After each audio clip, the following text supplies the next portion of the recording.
Hi, I'm Aaron from Marmon Family Dog Training, and today we're working with 13-week-old cane Corso puppy Nova, and the theme of today's video is don't be too desperate. We never want to come off as being really desperate to the dog.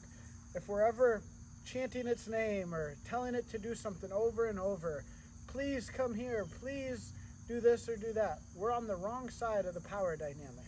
So what we want the power dynamic to look like is the dog wants our attention. Of, hey, come back here. Hey, what do I got to do to get that food? And start offering behaviors. So if we ever see a celebrity in public, the celebrity is never going to come up to you and say, hey, do you want my autograph? Will you be my friend? The celebrity is on the higher side of the power dynamic.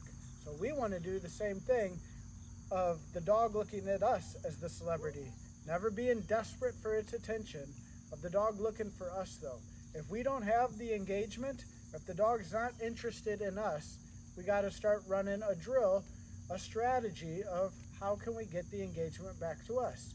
So most times with the little puppy or something, an easier dog, we're building food engagement of the dog wants our food, and we start moving around.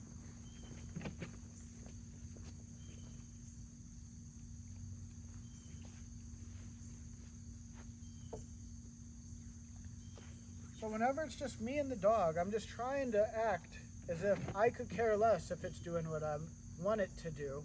When it does do the thing I want it to do, I add food, and we just let the dog start figuring out the patterns and routines that is most successful to the dog. Then we can start adding in more competition. Other dogs running around, more people, triggers to the dog that make it act up, and we start doing the same thing. Come to me, walk by me, jump by me, as if I don't care though. I never want the dog to be like, oh, I can come to him. He's so desperate for me. I can come take his food anytime. I want her to be like, oh, he's getting away. I can't let him escape. He's the gravy train.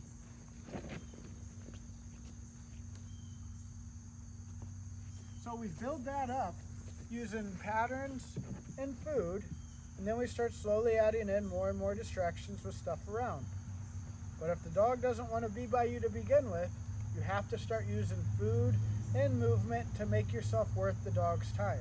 And that's going to be the biggest part of dog training, is building engagement with the dog and never being the desperate one. Anytime there's a desperate person in a relationship, they're on the lower side of the power dynamic. We want to be the one that the dog is desperate to see us, of, hey, don't get away from me. So if she were to take off, I can't just start begging her, hey, get back here, please, please, please, and chasing after her. I'm going to try to get, whether it's verbal, cue, something to get her attention, and I'm going the other way, and I want her thinking, oh, he can't get away from me, I better chase him because there goes the gravy train. So something to keep in mind with dogs when you're working with the dog is if you ever feel desperate, please come here, sit, sit, sit, sit, sit, and you find yourself doing this. Do you see this? Do you see this? Will you please do something for me? We're on the wrong side of the power dynamic. So if you ever feel yourself being desperate, take a deep breath and try to get the dog wanting to come by you by just moving away, adding food, and building reliable patterns.